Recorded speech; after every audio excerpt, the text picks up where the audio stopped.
ವೀಕ್ಷಕರೆಲ್ಲರಿಗೂ ಸಾಪ್ತಾಹಿಕ ಭವಿಷ್ಯವಾಣಿ ವಿಶೇಷ ಕಾರ್ಯಕ್ರಮಕ್ಕೆ ಸ್ವಾಗತ. ಸ್ನೇಹಿತರೆ, ಆಗಸ್ಟ್ ತಿಂಗಳ 2ನೇ ವಾರದಲ್ಲಿ ಬುಧಾದಿತ್ಯ ರಾಜಯೋಗವು ಪ್ರಭಾವಶಾಲಿಯಾಗಿರುವುದು. ಆಗಸ್ಟ್ ತಿಂಗಳ 2ನೇ ವಾರದಲ್ಲಿ ಬುಧ ಮತ್ತು ಸೂರ್ಯನ ಸಂಯೋಗವು ಕಟಕ ರಾಶಿಯಲ್ಲಿ ಆಗಲಿದೆ. ಇದರಿಂದಾಗಿ ಬುಧಾದಿತ್ಯ ರಾಜಯೋಗವು ಸೃಷ್ಟಿಯಾಗುವುದು. ಜೊತೆಗೆ ಈ ತ್ರಿಗ್ರಾಹಿ ಯೋಗವು ಕೂಡ ಕಟಕ ರಾಶಿಯಲ್ಲಿ ನಿರ್ಮಾಣಗೊಳ್ಳುವುದು. ಕಟಕ ರಾಶಿಯಲ್ಲಿ ಬುಧ, ಸೂರ್ಯ ಮತ್ತು ಗುರು ಗ್ರಹಗಳ ಸಂಯೋಗವು ಸೃಷ್ಟಿಯಾಗುವುದು.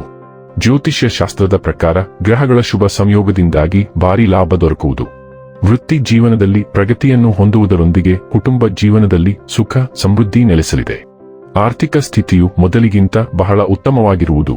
ಆಗಸ್ಟ್ 10 ರಿಂದ ಆಗಸ್ಟ್ 16 ರವರೆಗಿನ ಕನ್ಯಾ ರಾಶಿಯವರ ಭವಿಷ್ಯವನ್ನು ತಿಳಿದುಕೊಳ್ಳೋಣ. ಈ ವಾರ ಕನ್ಯಾ ರಾಶಿಯವರ ಫಲಾಫಲಗಳೇನು, ಗ್ರಹಗತಿಗಳು ಹೇಗಿರಲಿವೆ, ಕೌಟುಂಬಿಕ ಸಾಮಾಜಿಕ ಜೀವನ ಹಾಗೂ ವ್ಯಾಪಾರ ವಹಿವಾಟು ಹೇಗೆ ನಡೆಯಲಿದೆ, ಅಲ್ಲದೆ ಯಾವೆಲ್ಲ ಸಮಸ್ಯೆಗಳು ನಿಮ್ಮನ್ನು ಈ ಸಾಪ್ತಾಹಿಕದಲ್ಲಿ ಕಾಡಲಿವೆ, ಅವುಗಳಿಗೆ ಪರಿಹಾರಗಳೇನು ಎಂಬುದನ್ನು ತಿಳಿಯಲು ಈ ವಿಡಿಯೋವನ್ನು ಸಂಪೂರ್ಣವಾಗಿ ವೀಕ್ಷಿಸಿ. ನೀವಿನ್ನೂ ನಮ್ಮ ಚಾನೆಲ್ ಸಬ್ಸ್ಕ್ರೈಬ್ ಮಾಡದೇ ಇದ್ದರೆ ಕೂಡಲೇ ನಮ್ಮ ಚಾನೆಲ್ ಸಬ್ಸ್ಕ್ರೈಬ್ ಮಾಡಿ. ಹೆಚ್ಚಿನ ವಿಡಿಯೋ ಅಪ್ಡೇಟ್ಗಾಗಿ ಪಕ್ಕದ ಬೆಲ್ ಐಕಾನ್ ಬಟನ್ ಕ್ಲಿಕ್ ಮಾಡಿ.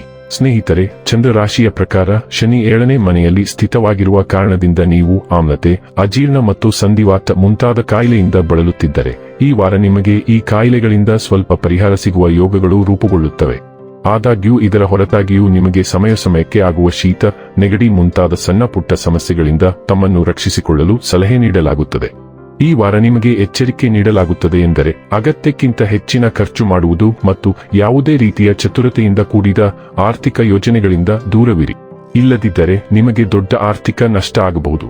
ಇದಕ್ಕಾಗಿ ನೀವು ಆರ್ಥಿಕ ವಿಷಯಗಳ ಬಗ್ಗೆ ಮನೆಯ ಹಿರಿಯರು ಅಥವಾ ನಿಮ್ಮ ತಂದೆ ಸಮಾನ ಯಾವುದಾದರೂ ವ್ಯಕ್ತಿಯಿಂದ ಸಲಹೆಯನ್ನು ತೆಗೆದುಕೊಳ್ಳಬಹುದು.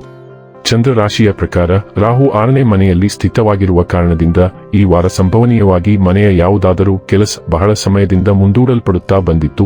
ನೀವು ಅದನ್ನು ಪೂರ್ಣಗೊಳಿಸಲು ಆಫೀಸ್ ಅಥವಾ ಕಚೇರಿಯಿಂದ ರಜೆ ತೆಗೆದುಕೊಂಡು ಬಿಡುತ್ತೀರಿ. ಏಕೆಂದರೆ ಅದನ್ನು ಪೂರ್ಣಗೊಳಿಸಲು ನಿಮಗೆ ಈಗ ಸಾಮಾನ್ಯಕ್ಕಿಂತ ಸ್ವಲ್ಪ ಹೆಚ್ಚಿನ ಸಮಯ ಕೊಡುವ ಅಗತ್ಯವಿರುತ್ತದೆ. ಆದರೆ ನಿಮ್ಮ ಈ ಪ್ರಯತ್ನವನ್ನು ನೋಡಿ ಮನೆಯವರು ನಿಮ್ಮ ಬಗ್ಗೆ ಸಾಕಷ್ಟು ಸಂತೋಷಪಡುತ್ತಾರೆ. ನಿಮ್ಮ ರಾಶಿಯಲ್ಲಿ ಗರಿಷ್ಠ ಗ್ರಹಗಳ ಸ್ಥಿತಿ ಹೇಳುತ್ತದೆ ಈ ಅವಧಿಯಲ್ಲಿ ನಿಮ್ಮಲ್ಲಿ ಕೆಲವರಿಗೆ ತಮ್ಮ ಇಚ್ಛೆಯಂತೆ ವರ್ಗಾವಣೆ ಅಥವಾ ಕೆಲಸದಲ್ಲಿ ಉತ್ತಮ ಬದಲಾವಣೆ ಸಿಗುವ ಸಾಧ್ಯತೆ ಇದೆ. ಆದಾಗ್ಯೂ ಇದಕ್ಕಾಗಿ ನೀವು ಆರಂಭದಿಂದಲೇ ನಿಮ್ಮ ಹಿರಿಯ ಅಧಿಕಾರಿಗಳ ಜೊತೆ ನಿಮ್ಮ ಸಂಬಂಧವನ್ನು ಉತ್ತಮಗೊಳಿಸಿ ನಡೆಸಬೇಕಾಗುತ್ತದೆ. ಈ ವಾರ ನೀವು ಮಾಡುವ ಪರಿಶ್ರಮ ನಿಮಗೆ ಅದಕ್ಕೆ ಅನುಗುಣವಾಗಿಯೇ ಉತ್ತಮ ಮತ್ತು ಯಶಸ್ವಿ ಫಲಗಳ ಪ್ರಾಪ್ತಿಯಾಗುವ ಸಾಧ್ಯತೆ ಕಾಣಿಸುತ್ತದೆ. ಆದ್ದರಿಂದ ಆರಂಭದಿಂದಲೇ ಪರಿಶ್ರಮಕ್ಕೆ ಸಿದ್ಧರಾಗಿರಿ ಮತ್ತು ನಿಮ್ಮ ಪ್ರಯತ್ನಗಳಿಗೆ ವೇಗ ಕೊಡುತ್ತಾ ನಿಮ್ಮ ಮನಸ್ಸನ್ನು ನಿಮ್ಮ ಶಿಕ್ಷಣದ ಮೇಲೆಯೇ ಕೇಂದ್ರೀಕರಿಸಿರಿ. ಈ ವಾರ ಮಂಗಳ ಗ್ರಹವು ಕರ್ಕಾಟಕ ರಾಶಿಯ 11ನೇ ಮನೆಯಲ್ಲಿ ಪ್ರವೇಶಿಸಲಿದ್ದು ಈ ತಿಂಗಳು ಪೂರ್ತಿ ದೀರ್ಘಕಾಲದಿಂದ ಬಾಕಿ ಉಳಿದಿರುವ ಗುರಿಗಳಲ್ಲಿ ಗೋಚರ ಪ್ರಗತಿಯನ್ನು ತರಲಿದೆ. ಸಹೋದ್ಯೋಗಿಯೊಬ್ಬರು ನಿಮ್ಮ ವೃತ್ತಿಪರ ವಲಯವನ್ನು ವಿಸ್ತರಿಸುವ ಅವಕಾಶವನ್ನು ಪರಿಚಯಿಸುತ್ತಾರೆ ಮತ್ತು ಒಂದು ಪ್ರಮುಖ ಸಭೆಯು ದೃಢವಾದ ಬದ್ಧತೆಗಳನ್ನು ಉಂಟುಮಾಡುತ್ತದೆ. ದಯವಿಟ್ಟು ಸ್ನೇಹಿತರೊಂದಿಗೆ ಯಾವುದೇ ಹಣಕಾಸಿನ ವಹಿವಾಟು ನಡೆಸಬೇಡಿ, ಇಲ್ಲದಿದ್ದರೆ ದೀರ್ಘಾವಧಿಯ ಸಮಸ್ಯೆಗಳು ಉಂಟಾಗುತ್ತವೆ. ಆಪ್ತ ಮಿತ್ರರು ಅನಿರೀಕ್ಷಿತವಾಗಿ ಮತ್ತೆ ಸಂಪರ್ಕ ಸಾಧಿಸುತ್ತಾರೆ. ಇದು ನಿಯಮಿತ ಸಂಭಾಷಣೆಗಳು ಮತ್ತು ಹಂಚಿಕೆಯ ಯೋಜನೆಗಳಿಗೆ ಕಾರಣವಾಗುತ್ತದೆ. ಉಪಯುಕ್ತ ಸಂಪರ್ಕಗಳನ್ನು ಬಲಪಡಿಸುವ ಗುಂಪು ಕಾರ್ಯಕ್ರಮಕ್ಕಾಗಿ ನೀವು ಪ್ರಯಾಣಿಸುತ್ತೀರಿ. ಆದಾಗ್ಯೂ ಕರ್ಕಾಟಕ ರಾಶಿಯಲ್ಲಿ ಮಂಗಳ ಗ್ರಹವು ದುರ್ಬಲವಾಗಿದೆ. ಆದ್ದರಿಂದ ತಂಡದೊಳಗೆ ವಾದಗಳು ಮತ್ತು ಅಹಿತಕರ ಘಟನೆಗಳ ಸಾಧ್ಯತೆಗಳು ಸಹ ಬರಲಿವೆ.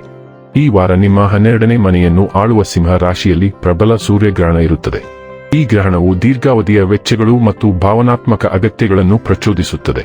ಪ್ರಯಾಣ, ಆಸ್ಪತ್ರೆಗಳು ಅಥವಾ ಅಧಿಕೃತ ದಾಖಲೆಗಳಿಗೆ ಸಂಬಂಧಿಸಿದ ಅನಿವಾರ್ಯ ವೆಚ್ಚಗಳು ಇರುತ್ತವೆ ಮತ್ತು ಆ ಪಾವತಿಗಳು ನಿಮ್ಮ ಲಭ್ಯವಿರುವ ಉಳಿತಾಯವನ್ನು ಕಡಿಮೆ ಮಾಡುತ್ತದೆ. ಸೂರ್ಯಗ್ರಹಣದ ಪ್ರಭಾವವು ಮುಂದಿನ 6 ತಿಂಗಳವರೆಗೆ ಇರುತ್ತದೆ. ಆದ್ದರಿಂದ ನೀವು ನಿಮ್ಮ ಭಾವನಾತ್ಮಕ ಅಗತ್ಯಗಳನ್ನು ನಿಭಾಯಿಸಬೇಕಾಗುತ್ತದೆ. ಬುಧ ಕೂಡ ಈ ಗ್ರಹಣದ ಭಾಗವಾಗುತ್ತಾನೆ. ಆದ್ದರಿಂದ ನೀವು ಭವಿಷ್ಯದ ಬಗ್ಗೆ ಸಂಕೇತಗಳನ್ನು ಹೊಂದಿರುವ ಸಂಕೀರ್ಣ ಕನಸುಗಳನ್ನು ಹೊಂದಿರುತ್ತೀರಿ. ನಿಮ್ಮ 2ನೇ ಮನೆಯ ಮೂಲಕ ಶುಕ್ರ ಚಲಿಸುವುದರಿಂದ ತಿಂಗಳು ಪೂರ್ತಿ ಆರ್ಥಿಕ ಮತ್ತು ಕೌಟುಂಬಿಕ ವಿಷಯಗಳಲ್ಲಿ ಸ್ಥಿರವಾದ ಸುಧಾರಣೆಗಳು ಕಂಡುಬರುತ್ತವೆ. ನೀವು ಸಂಬಳ, ಪ್ರೋತ್ಸಾಹಕಗಳು ಅಥವಾ ವಿಳಂಬಿತ ಪಾವತಿಯ ಮೂಲಕ ಹಣವನ್ನು ಪಡೆಯುತ್ತೀರಿ ಮತ್ತು ನಿಮ್ಮ ಮನೆಗೆ ಪ್ರಾಯೋಗಿಕ ಖರೀದಿಯು ಅಂತಿಮವಾಗಿ ಸಂಭವಿಸುತ್ತದೆ.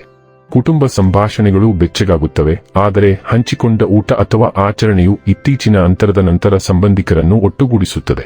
ಈ ಶುಕ್ರವು ನಿಮ್ಮ ಕೌಶಲ್ಯಗಳನ್ನು ನವೀಕರಿಸಲು ಅವಕಾಶಗಳನ್ನು ತರುತ್ತದೆ. ಉದಾಹರಣೆಗೆ, ಕೋಯಸ್ ತೆಗೆದುಕೊಳ್ಳುವುದು, ಅಮೂಲ್ಯವಾದ ಉಡುಗೊರೆ ಅಥವಾ ಅರ್ಥಪೂರ್ಣ ಸ್ಮರಣಿಕೆ ಅನಿರೀಕ್ಷಿತವಾಗಿ ನಿಮ್ಮ ಕೈಗಳನ್ನು ತಲುಪುತ್ತದೆ.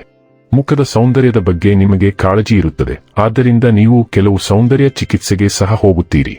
ಇನ್ನು ಕೊನೆಯದಾಗಿ ಮಾಡಿಕೊಳ್ಳಬೇಕಾದ ಉಪಾಯಗಳ ಕುರಿತು ನೋಡುವುದಾದರೆ, ಬುಧವಾರದಂದು ಹಸುವಿಗೆ ಹಸಿರು ಹುಲ್ಲು ತಿನ್ನಿಸುವುದರಿಂದ ಹೆಚ್ಚಿನ ಲಾಭವಾಗುವುದು. ವೀಕ್ಷಕರೇ, ಇದಾಗಿತ್ತು ಕನ್ಯಾ ರಾಶಿಯ ಜಾತಕದವರ ಜೂನ್ ಆಗಸ್ಟ್ 10 ರಿಂದ ಆಗಸ್ಟ್ 16 ರವರೆಗಿನ ಫಲದ ಮಾಹಿತಿ ಇಷ್ಟವಾದರೆ ವಿಡಿಯೋವನ್ನು ಲೈಕ್ ಮತ್ತು ಶೇರ್ ಮಾಡಿ. ಹಾಗೆ ಚಾನೆಲ್ ಸಬ್ಸ್ಕ್ರೈಬ್ ಮಾಡುವುದರ ಜೊತೆಗೆ ನಿರಂತರ ವಿಡಿಯೋ ಅಪ್ಡೇಟ್ಸ್ಗಳಿಗಾಗಿ ಪಕ್ಕದ ಬೆಲ್ ಐಕಾನ್ ಕ್ಲಿಕ್ ಮಾಡಿ.